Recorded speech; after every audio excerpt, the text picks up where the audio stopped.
Gaming robs you of all of the effort that you put into it. Now, you may not realize this yet if you're a gamer, but you probably turn to video games because you lack respect from other people, you lack real skills in real life, and you lack the confidence that comes with being really good at something in real life. And because those things don't seem achievable to you in real life, you turn to video games as a means of getting them instead. Winning battles, leveling up, achieving stuff in a video game feels awesome. It feels like you're the man. It feels like you're getting all this stuff done until you lose or you log off and you realize that you've done nothing with yourself in real life. And if anything, you've just hurt your mental health and your well-being even more than when you began. So you can click off if you don't like what I'm saying. But in this video, I'm going to talk about how I got depressed from playing video games and how I overcame that depression and learned to level up in real life instead. The cycle of depression that comes from gaming starts when you log off of a long gaming session. You've made lots of progress, you've killed lots of enemies, you've defeated lots of bosses, you've beat lots of dungeons, and then you end the game. You log off. You come back down after the long high, the long climax, and then you start to go into this deep valley of depression that naturally comes as a result of feeling super good while playing video games. Now, this happens because video games are super stimulating. I bet that's nothing new for you. You probably know about the concept of dopamine, how our brains release this chemical that makes us feel really good whenever we're pursuing a goal, whenever we're making progress towards something that we find personally meaningful. And dopamine is the single concept that keeps people addicted to video games. It's the single reason why video games are popular, especially with young men in the first place. It's because this hormone that makes us pursue things, that makes us want to achieve stuff and get stuff done and make our mark in the world, is precisely what calls us to the gaming PC or the console or the VR headset every single day. It's that promise that we can make something of ourselves, that we can achieve something, that we can reach some kind of tangible goal within gaming. But that's kind of a lie. It's fundamentally a falsehood, because there's nothing really in it for you when you go ahead and play video games. There's no lasting impact on your personality or your achievements. There's no real trophy in it, unless you get into esports, where you can actually make a living for yourself, or you start a gaming channel and you develop a social following and all that kind of stuff. But all of that's really an illusion if you take away video games, which are the root cause, I'll say again, of your depression. And yeah, after you log off, if it's this long crash of feeling like you've wasted your time, which you have. And this is a useful thing, and it's not something to shy away from. When you feel sad or depressed or unfulfilled after you log off of a game, because it's your brain subconsciously trying to tell you that you are wasting your time. It's kind of like a dream, where your brain's trying to tell you something. It's trying to tell you that gaming is something that you should avoid, and that maybe you should go outside and touch grass for once. And I know that that's a joke, kind of, but there's a lot of truth inside it as well, which I think is why it's funny in the first place, is because so many young guys that play video games, it consumes their life, because video games are designed to do that. And once it consumes your life, you're stuck in this constant up and down cycle of a lot of dopamine, that dopamine crash after you come off the video games, which is a lot like a drug. Like, you log off after a 10-hour session, you're going to tell yourself that you're never going to play video games again, that you're done with it forever, and then the next day you come back to it, because what else are you going to do? So the most effective way to break this cycle is by identifying the root cause behind your want to play video games, which is obviously that you want to go out into the world and get stuff done and make a name for yourself. So you have to cut off gaming at the root. You have to cut off your gaming addiction at its source. Speaking personally, I turned to gaming because I felt that I was behind in life compared to my peers. I felt that I didn't have as much social skills or soft skills, competence, all the stuff that's valuable in today's job market, right? I didn't feel like I had any social skills or mechanical skills, couldn't fix a car or anything. I couldn't code. I couldn't I wasn't like fast or strong or athletic. I didn't have anything that set me apart from other people. I didn't have any skill that I could call like my own. So I turned to video games, and I told myself, I'm going to be the guy that's really good at video games. I'm going to be the guy that excels at this like one game genre, and then I'll be super good at it, and then everyone's going to be jealous of me, and then I'll get respect from other people. But that turned out to never work, despite me spending maybe like 4 hours on it per day for like years upon years. And if I could go back in time and tell myself that one thing, that grinding these games and trying to constantly pursue achievement and leveling up and getting better at like this one fighting game that I always played, that's not going to get you respect. It's not even going to make you even happier. Because of the nature of video games, it's a drug. It's like a very, very high level drug. So yeah, I never made that realization, and that's why I had a gaming addiction for years. And I hope that you can relate to that, because overcoming that is what the rest of this video is going to be about. So if you want extra help with quitting your gaming addiction, if you think that you're stuck in this cycle and you can't get out, then you might want to check out my course. The link to it is in the description. It's only $50 Canadian right now, and it's about 2.5 hours of content curated by me that will help you quit your gaming addiction for good if you follow all the actionable steps in the course modules. So the first step to actually overcoming video games is to stop playing video games, which might be a depressing reality.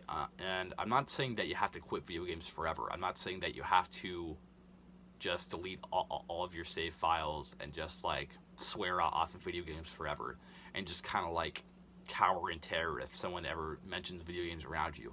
I'm just saying you have to stop making video games a part of your routine life. Stop playing it on the weekends. Stop playing it every weekday when you come home from school. Stop playing it every Saturday when you got nothing to do. You have to replace video games with something else. Now, the way that I like to do this is to basically, you list 2 to 5 things that you're doing right now that are making you 80% worse than you could be. List 2 to 5 items or habits or hobbies that you're doing that are making you less happy. They're making you less fulfilled. They're making you more irritable around people. They're making you more socially awkward. They're making you less skilled in real life. They're making you less interested in building some status for yourself in real life. Name 2 to 5 things, and one of the things obviously is going to be video games, but we also pair gaming with other things to make it more enjoyable. So maybe you're listening to music while you're playing games, or maybe you're eating junk food while you're playing games, or maybe you're indulging in like all these other typically bad habits that you know are bad for you that also make gaming more enjoyable. So the very first step to this could be that you just stop doing these extra bad habits beside video games, and you only do one bad habit at a time. So I'm only gonna eat junk food, or I'm only gonna play video games during like this one period. And that's kind of a helpful first step to making video games less fun and less enjoyable, is to take away other things that you do in the background that make video games more enjoyable. But another thing that you can do, and this is more advanced, is to just start to quit video games like forever, and to start to kind of like taper off your gaming time every day until you're basically not addicted anymore. And this can be done by basically limiting your exposure to gaming in the first place. I like to follow the rule out of sight, out of mind when it comes to quitting games. So basically you remove your PC or your gaming console or your gaming laptop from your physical environment. And you put it in like a public space if you can, or you just put it in like storage. It basically just like symbolically seal away that old part of your life and tell yourself, I'm no longer a gamer. This is no longer part of my life. I'm trying to distance myself from it. So I'm almost like breaking up with my old gaming self. And this means taking down the video game posters that are in your room. This might mean even cutting off your old video game friends that you play video games with and telling them, hey, I enjoy the time that we spent together playing video games on Discord and running like these different raids in the games that we played.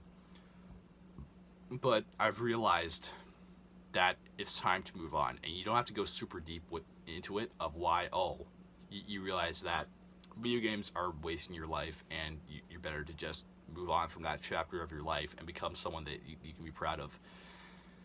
You don't have to tell your old gaming friends all of that. Just respectfully leave and tell them, hey, thanks for the memories, but I think it's time for me to move on. And if they don't respect that, then screw them, right? Most people aren't going to understand why you want to quit video games in the first place. But after you're done that step, you want to, like I said, remove all like the physical reminders of video games from your environment, right? So that's like posters that they take down on your wall, put your games in storage. You can even sell them on eBay if you want to make some money off of them, and then you'll like never have access to them. So it'll be a lot easier to quit, and you'll have some profit at the same time from trying to quit. Now, the next step after that is to basically just try and find other things that you can occupy your time with, other things that you can do in your spare time that are going to make you a more competent, more respected, more skillful person in real life, instead of just another greasy gamer like you used to be. So this can be done by naming 2 to 5 things that would help you be a better person in real life. So these are like 2 to 5 things that would make you an 80% smarter, stronger, wiser, or more skillful person than you already are. So for me, this was like, it was getting stronger and building muscle mass in the gym by working out every day. It was getting better at talking and speaking and writing by reading nonfiction books. It was being able to cook my own food and learning that skill by learning culinary skills and cooking and that kind of stuff. And yeah, I think all of the good habits I do now kind of tie into that and going on my own entrepreneurial journey and starting my YouTube channel and stuff like that, and learning how to produce content. So those are 4 goals that I had that basically all of my effort now goes towards when I'm in my spare time and I'm not at school or at work or doing anything else like that. So once you have that established, then you have to kind of build upon those skills. You have to use, I think this quote from Theodore Roosevelt really helps, where it's like, do what you can with what you have, with what you know, with who you know, where you are. So, some quote like that. You can look it up, but it's basically, the point is, you have to make do with what you have when you're just starting out on quitting your video games. Yeah, you have to use what resources you have available to you to level up in these different skills that you want to get better at. Now, you can determine these skills that you want to get better at by just like, what's going to make me 80% happier? What can I add to my life? What do I want to achieve in the next 6 months to a year to maybe 2 years that would make me a much more free, much more happy, and much more loving person? And after you determine those things, you can write them down and you can start to work towards them. So after you've determined those goals, you got to build upon them. You got to start building these skills. And what this looks like is you kind of devote time every single day towards building upon these skills. So let's say my hobby is lifting weights now. It's building muscle. It's building mass in the gym. I start small. I get a membership at a gym, and I go on the first day of every week. So I go on Monday, and maybe I do a couple sets of bicep curls. I do like a couple machine rows, a couple pull-ups, and that's my first time in the gym. I start really small, right? It's not a big workout. I probably won't be building a lot of muscle from just like that one singular workout. But what I'm trying to do is I'm trying to build the habit of going to the gym. So then I go the next day and I do something similar, and then I go the next day and the next day and the next day and the next day, up to the point where I'm going 6 times a week, and I'm not doing a whole lot of work for every workout, but I'm learning the skill of these different compound barbell movements. I'm learning how to use this and that machine. I'm learning how to feel the stimulus for each muscle. You know, you can look at guides on YouTube for this. There's tons of fitness channels that'll walk you through this process of trying to start the gym. But that's just one example, and you try and do all these little skills. You try and practice these skills and develop your understanding of them just a little bit every single day. You want to get consistent before you get really good at practicing these skills. So yeah, I'd aim for like 6 times a week where you're doing these little like practice trials for your different skills, and then you can just keep building upon that and building upon your individual days until you're basically on your way to becoming like a grandmaster at these different skills that you're learning. And then once you have like these different goals that you can aim for, so again, using the gym example, if I have a 225-pound bench or 185-pound bench or an 155-pound bench towards if I'm a beginner, then once I reach these little incremental goals on the way to those larger goals, then I know that I'm making progress, and you can aim towards those things in your regular practice. So that's very useful. And yeah, that's what I've learned about leveling up in real life and beating my gaming addiction that comes from depression.